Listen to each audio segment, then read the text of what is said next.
Okay, so we're back in Yaakov, or in Berachot. This is titled More About Birkat Hamazon. So it says, Rabbi Nachman said, Moses instituted the bracha of Hazon, who nourishes, the first bracha of Birkat Hamazon, at the time when the manna came down for the Jewish people.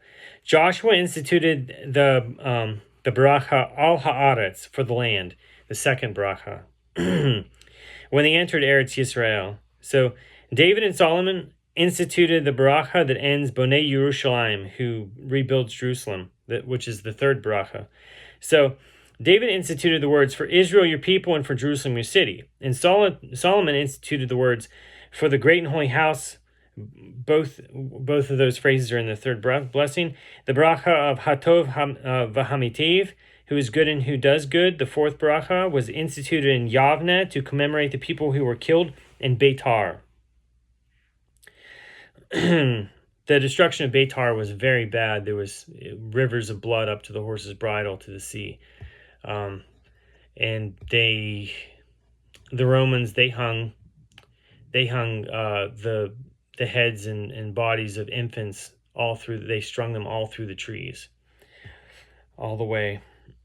So anyway, that was a very, very horrible massacre, which was, they were trying to put down the Jewish rebellion that, so Bar Kokhba was leading that at one point. So for Rabbi Matna said, on the day when the Romans permitted the burial of those who were slain in Beitar, the rabbis in Yavna ordained that Hatov v'Hamitiv, who is good and who does good, should be said.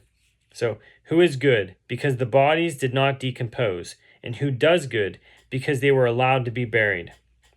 The rabbis taught in a Braita, and that's, I don't remember how long those bodies were actually there, but they didn't rot. So basically that was like a miracle.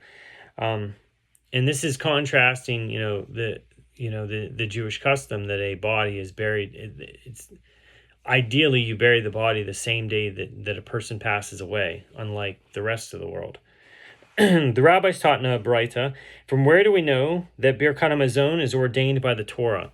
Because it says, when you eat and are satisfied, you must therefore bless God, your Lord, for the good land that he has given you, Deuteronomy 8:10.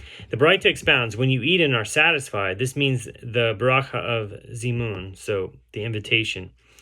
God your Lord denotes the bracha of Hazon, who nourishes.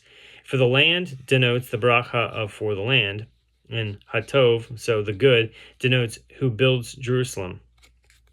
And similarly, it says, the good mountain in Lebanon, Deuteronomy 3:25, that he has given you, denotes the bracha of who is good and who does good. The Gemara asks, we have scriptural sources for Birkat Hamazon after meals, but from where do we know that a bracha must be said before you eat? Because it says that he has given you, which implies as soon as he has given you the food, even before you have eaten of it, you must say a bracha. So Rabbi Meir says, from where do we know that just as a person must say a bracha when something good happens, he also has to say a bracha when something bad happens. Because it says, which God your Lord has given you, Deuteronomy 8:10. The name Lord signifies God as judge, thus your God. So like when you hear news of somebody passing away, you basically say a blessing and you invoke God's name as the true judge. The name the Lord signifies God as judge, thus your God means that God is your judge in every judgment he has passed on you, whether the verdict is one of happiness or of suffering. So Rabbi Yochanan said, whoever says Birkat Hamazon over a full cup of wine will receive an inheritance that is boundless, as it says, full with the blessing of God. He will inherit the west and the south, Deuteronomy 33:23. Rabbi Yoshi ben Rabbi Hanina says, he has the privilege of inheriting two worlds, this world and the world to come.